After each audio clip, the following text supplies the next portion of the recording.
तनिष्क के गांव में एक सुनार रहता था। सुनार काफ़ी खूबसूरत और जवान था। जब उसकी शादी हुई तो उसके मिजाज के हिसाब से उसकी पत्नी भी बहुत ही खूबसूरत थी, बेहद खूबसूरत थी। दोनों पति पत्नी एक दूसरे को बहुत ही कदर करते थे और एक दूसरे की ज़िंदगी बहुत उन उन लोगों की अच्छे से चलती थी। गाड़ी बहुत आराम से उनकी चल रही थी। दिन गुजर रहे थे कि अचानक एक दिन किसी बीमारी के चलते जो सुनार था उसका देहांत हो चुका था। वो जो है भरी जवानी में मर जाता है। भरी जवानी में जो उसकी औरत होती है वह विधवा जो है हो चुकी थी। उसके ऊपर तो मानो जैसे दुखों का पहाड़ जो है टूट पड़ा है। अभी उसकी लगभग 28 से 30 साल की उम्र ही अभी हुई थी। गोद में कोई बच्चा भी नहीं था। अभी तो वह अपनी नई नई शादी की खुशियाँ जो है मना रही थी, खुशियों का मज़ा ले रही थी। और ना ही घर में कोई संतान थी और ना ही घर में कोई और आदमी था कि जो है इसको कोई भी तसल्ली दे सके और कोई भी इसका जो है मदद कर सके। कोई भी ऐसा आदमी नहीं था। केवल सुनार अपने माँ बाप का इकलौता ही वारिस था। कोई लोग किसके साथ अगर किसी छोटी मोटी ज़रूरत अगर उसको होती थी तो वह खुद बाज़ार से कोई सामान लाना हो या फिर किसी से वह कोई भी काम हो वह कहने नहीं जाती थी। वह जो है खुद अपना काम करती थी। बहुत कांच एकदम एक नंबर की हसीन और तरीन बहुत खूबसूरत जो है औरत थी। बाज़ार से अपनी ज़रूरत का सामान लाने के लिए खुद ही उसे बाज़ार जाना पड़ता था। उस पे जो है राह चलते लोगों की नज़र पड़ती थी और सबकी यही सोच थी कि यह औरत एक रात मुझे मिल जाती, एक दिन के लिए मिल जाती तो क्या बात होती। उस सुनार की किस्मत कितनी अच्छी थी कि उसे यह औरत मिली थी। लेकिन बेचारा इस औरत का सुख वह ज़िंदगी भर भोग नहीं पाता है और उसकी मौत हो जाती है। जो लोग इस एक बार इस महिला को देखते हैं वह देखते ही रह जाते हैं, उसका ख्वाब देखने लगते हैं। लेकिन वह औरत जो महिला थी, विधवा महिला थी, वह काफ़ी शरीफ थी। वह अपने पति के अलावा किसी को भी नज़र उठाकर नहीं देखती थी। भरी जवानी में पति मर जाए उसकी ज़िंदगी कैसे गुजरेगी, बहुत मुश्किल से गुजरती है। इस समाज में विधवा को, विडो को किस रूप में देखा जाता है ये आप लोग भी जानते हैं। बहुत मुश्किल हो जाती है। आते जाते लोगों की उस पर नज़र पड़ जाती है और लोग उसके साथ रात गुजारने के लिए तमन्ना रखने लगते हैं। लेकिन वह औरत बाजार जाती और चुपचाप सामान लेकर घर आ जाती थी। फालतू किसी से बात नहीं करती थी। इस गांव में एक अय्याश आदमी रहा करता था।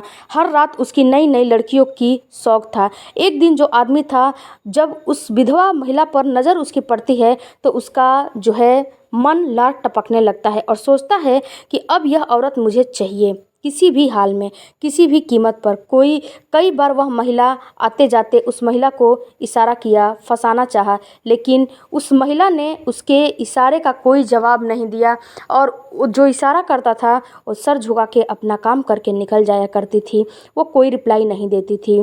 एक दिन क्या होता है कि एक दिन उससे एक लड़की को उसके घर भेजता है जो पहले से ही उसके जाल में फंसी हुई थी और कहता है कि मेरे लिए इस औरत को तुम किसी भी तरह से मेरे लिए फंसा लो, चाहे इसके लिए तुम्हें कुछ भी करना पड़े, लालच दो या फिर कुछ भी करो। वह जो लड़की है होती है वह जाकर उस विधवा महिला के घर जाती है और कहती है कि देखो, जो गांव का आदमी है बड़ा संपन्न आदमी है और तुमसे बेहद मोहब्बत करता है। वह गांव के किसी भी महिला को अपने आगे घास नहीं डालता है, लेकिन वह तुम्हें पसंद कर लिया है और वह तुम्हारे साथ एक रात गुजारना चाहता है। उसके लिए तुम्हें जितना पैसा चाहिए वह सब वो देने को तैयार है। लेकिन एक विधवा जो महिला होती है वह कहती है कि तुम्हें शर्म नहीं आती है? तुम कैसी महिला हो? तुम्हें ये बातें, हमसे बातें करने में तुम्हें थोड़ा भी शर्म, और भगवान से तुम डरती नहीं हो? तुम मुझे गलत काम करने के लिए उकसा रही हो? तुम्हें शर्म नहीं आए? तुम्हें शर्म आनी चाहिए। भगवान से, ईश्वर से तुम्हें डरना चाहिए। क्या मुंह दिखाओगी जब भगवान के पास जाओगी? उससे कह देना उसका यह सपना कभी भी जीते जी नहीं पूरा होगा। मैं एक इज्जतदार औरत हूँ। मेरा पति मर गया है तो क्या हुआ? इस ज़िंदगी को मैं इसी तरह से बिता दूंगी। जब वह लड़की वापस जाती है और वापस जाने के बाद उस आदमी से बताती है कि उसने साफ साफ इनकार कर दिया और वह जो विधवा महिला थी जो ज़बान बोली थी कड़वी, उस आदमी से जाके सारी बातें बता देती है। तब वह आदमी आग बबूला हो जाता है और गुस्सा हो जाता है कि आज तक मेरे बातों को इनकार किसी ने नहीं किया है, लेकिन इस औरत की इतनी हिम्मत कहाँ से आ गई। तब उसके बाद वह खुद चल करके वह उसके घर जाता है और बोलता है कि आज तक मैंने जो चाहा है उसको मैंने हासिल किया है, चाहे इसके लिए मुझे कुछ भी करना पड़े। और जिस लड़की को, जिस औरत को मैं चाहता हूँ, मैं अपने बिस्तर को रंगीन करने के लिए बुला सकता हूँ। लेकिन आज मैं तुम्हारे घर पर चलकर आया हूँ। मैं चाहता हूँ कि तुम मेरे साथ एक रात बिताओ। तुम मुझे अच्छी लगती हो। वह औरत कहती है, गुनाह करते हुए क्या तुम्हें डर नहीं लगता है? जब औरतों के साथ हम बिस्तर रहते हो तो उनके साथ अय्याशी करते हो, तो क्या खुद को तुम्हें जरा भी डर नहीं लगता है? क्या तुम्हें भगवान का डर नहीं है? तब उसने कहा कि मैं इन चीज़ों को बिल्कुल भी नहीं मानता हूँ। तब वह विधवा महिला जो रहती है वो कहती है कि जो तुम्हारा ख्वाब है वह कभी भी पूरा नहीं होगा। अगर तुम चाहते हो कि मैं तुम्हारे साथ रात बिताऊं तो तुम मुझे कानूनी तौर पे शादी कर लो और तुम जितनी रातें चाहे उतनी मुझसे मेरे साथ बिता सकते हो और अपनी ख्वाहिश को पूरा कर सकते हो और अपनी मनमानी कर सकते हो। जो जो भी खूबसूरत जिस्म को देखकर तुम्हारी नज़रें मुझ पे जो है टिकी हुई हैं, और जो जो तुम ख्वाब मेरे लिए देख रहे हो वो तभी पूरा होगा जब तुम मेरे से शादी करोगे। मेरे साथ तुम्हें शादी करनी पड़ेगी और तुम चाहते हो कि मैं तुम्हारे साथ अय्याशी करूं?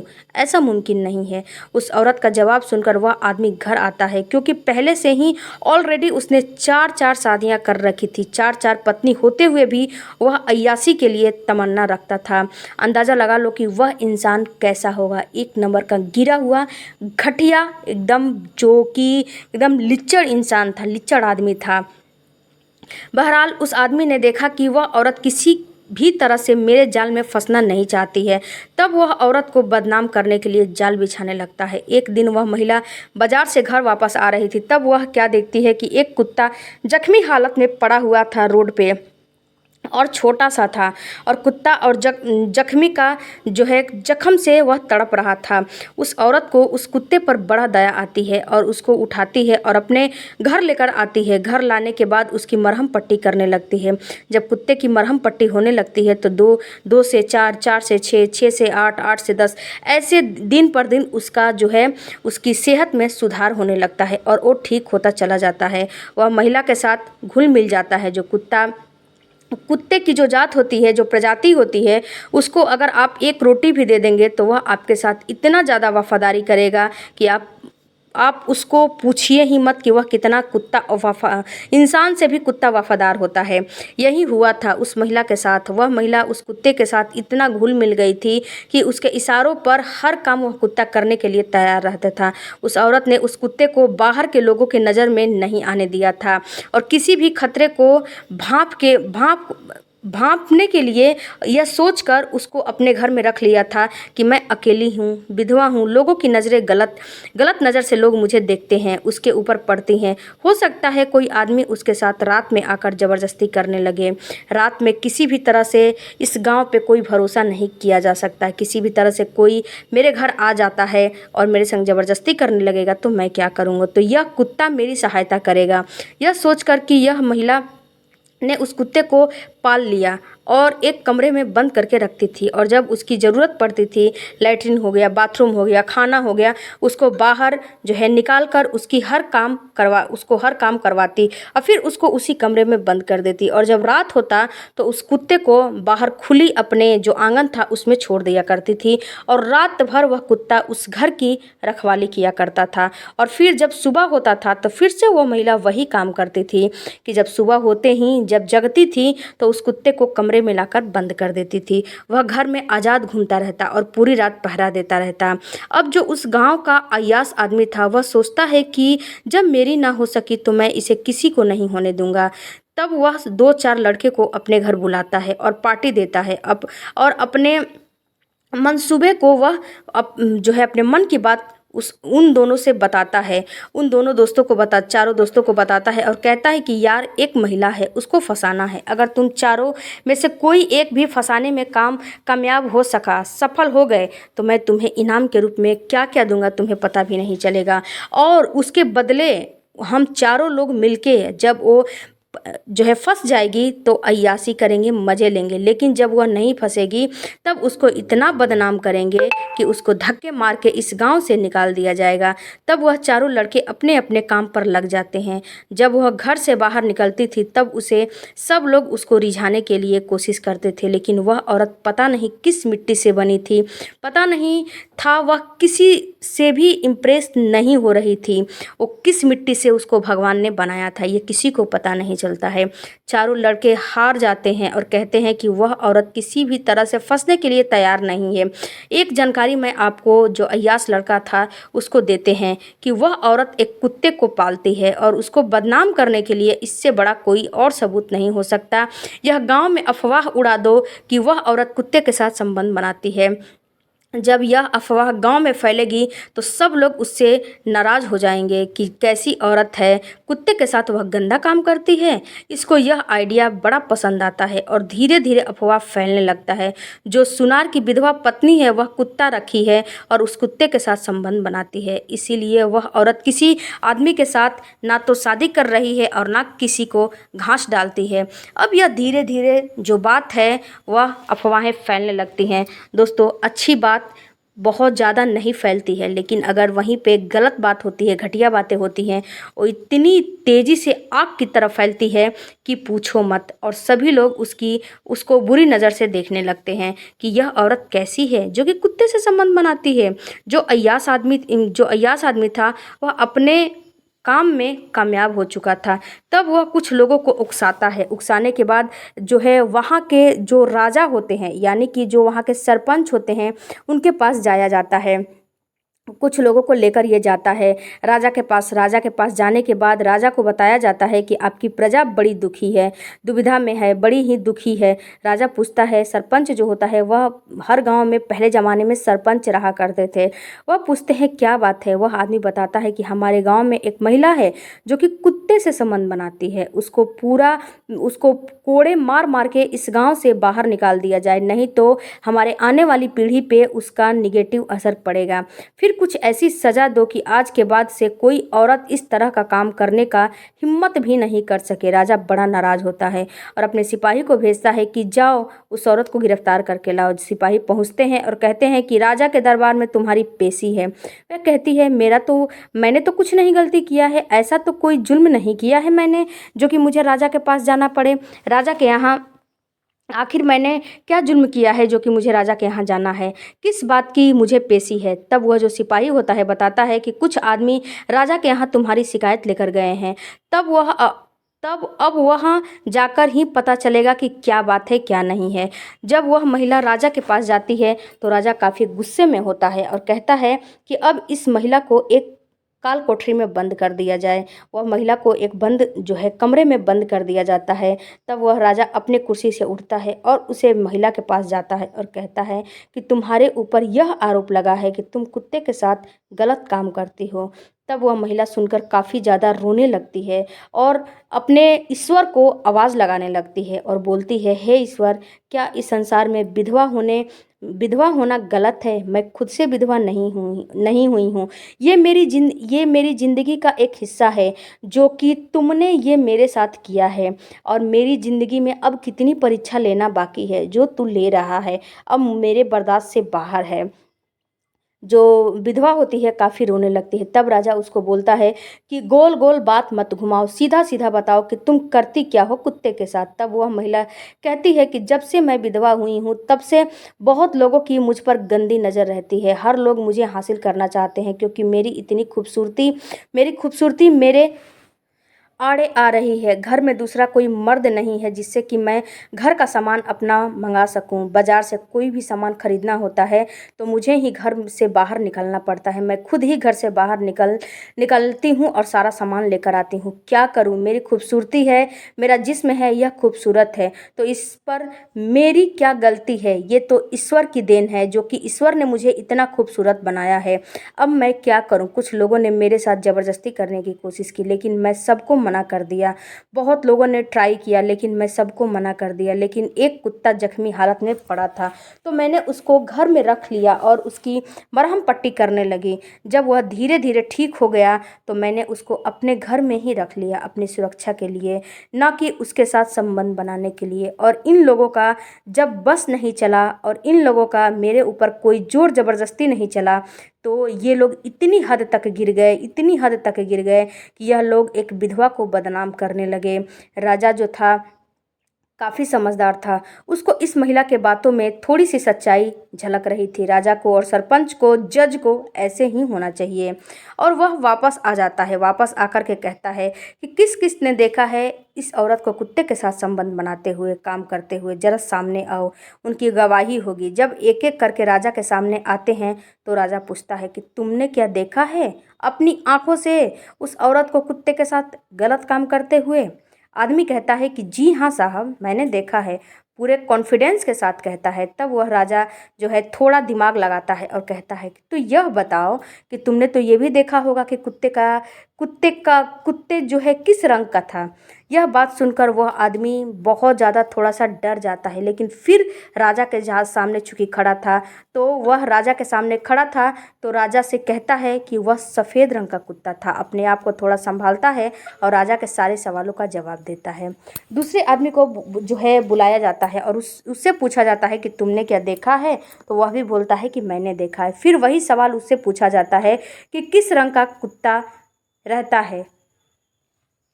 तब वह आदमी जो है बताता है कि कुत्ते का रंग जो है लाल होता है, लाल रंग के कुत्ते जो है उसके साथ संबंध बना रहे थे। तब तीसरा आदमी को बुलाया जाता है और उससे भी वही सवाल पूछा जाता है कि भाई किस रंग का कुत्ता है। तब वह कहता है काले रंग का कुत्ता है। इसी तरह से चारों पांचों आदमियों से बारी बारी से पूछा जाता है। वह अय्यास आदमी जिसको की लेकर आया था, पैसे देकर गवाही देने के लिए उकसाया था और बुलाया था, अब उनसे जब राजा अपने तरीके से पूछताछ करता है तो सभी लोगों ने अपनी अलग अलग गवाही दी थी, क्योंकि कोई नहीं जानता था कि किसने क्या राजा को बताया है और राजा ने किससे क्या पूछा है, क्योंकि उन लोगों की गवाही अलग अलग राजा ने लिया था और हुई थी गवाही उन लोगों की अलग अलग बंद कमरे में। हर आदमी ने अपने हिसाब से जवाब दिया और कुत्ते का रंग अलग अलग बताया। उसके बाद में सबको एक जगह इकट्ठा कर लिया जाता है और जो विधवा महिला होती है उसको बुलाया जाता है और जो है राजा उसको आदेश देते हैं कि आप सब सामने मौजूद होते हो, जो तेरा कुत्ता है उस कुत्ते को लेकर दरबार में पेश किया जाए। तब जब वह औरत उस कुत्ते को लेकर आती है तो जितने लोग ने उस कुत्ते का रंग अलग अलग बताया था सबका जवाब बिल्कुल गलत हो जाता है और जो कुत्ता होता है वह मिक्सचर कलर का होता है, यानी कि कई कलर मिला के वो कुत्ता जो है होता है,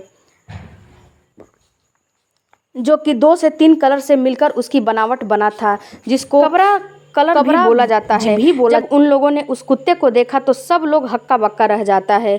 राजा के सामने सभी लोगों की गवाही फर्जी साबित हो जाती है और पता चल गया कि यह सारे लोग झूठ बोल रहे हैं और यह औरत जो है बिल्कुल सच्ची है। तब उसके बाद में सब लोग बोलते हैं कि साहब, जब हम लोगों ने इस लड़की को, इस विधवा को, उस औरत को उस कुत्ते के साथ संबंध बनाते देखा था तो हम लोगों ने उस कुत्ते का रंग नहीं देखा था, क्योंकि उस अवस्था में हम लोगों ने देखा था तो अपनी नज़रों पे अपने हाथ को रख लिया था और अपनी नज़रें झुका लिया था और अपनी नज़रों को बिल्कुल भी दोबारा से उठा के देखा नहीं था कि वो कुत्ता किस कलर का था।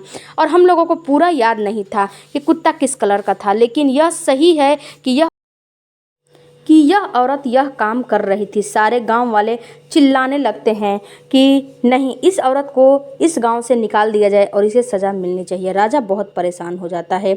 एक तरफ सच्चाई होती है, एक तरफ जो है उसकी प्रजा जो कि झूठ की बुनियाद पे खड़ी थी, क्योंकि कोई भी जज हो, राजा हो, सबूत के अनुसार ही फैसला जो है लेता है। लेकिन यहाँ उसे उस औरत के खिलाफ सबूत नहीं थे। वह औरत साबित हो गई थी कि एक तरफ से पूरी प्रजा थी, सब लोग बोल रहे थे कि इस औरत को अपनी सज़ा मिलनी चाहिए।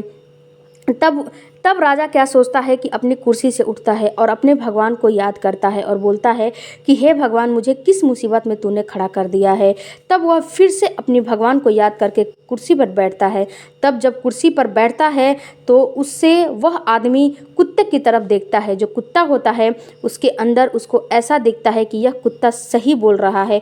कुत्ता काफ़ी भौंकने लगता है और कुत्ता जो है सारे लोगों के सामने इशारा करने लगता है। वो सारे लोगों पे के ऊपर भोंक भोंक के, यह शायद वह इशारा कर रहा था और बता रहा था कि यह सारे लोग गलत हैं, यह महिला बिल्कुल सही है। और वह यह भी बता रहा था कि मैं इसकी रक्षा कैसे करता हूँ कि रात में कोई भी आकर इसके ऊपर गंदा नज़र न डाले।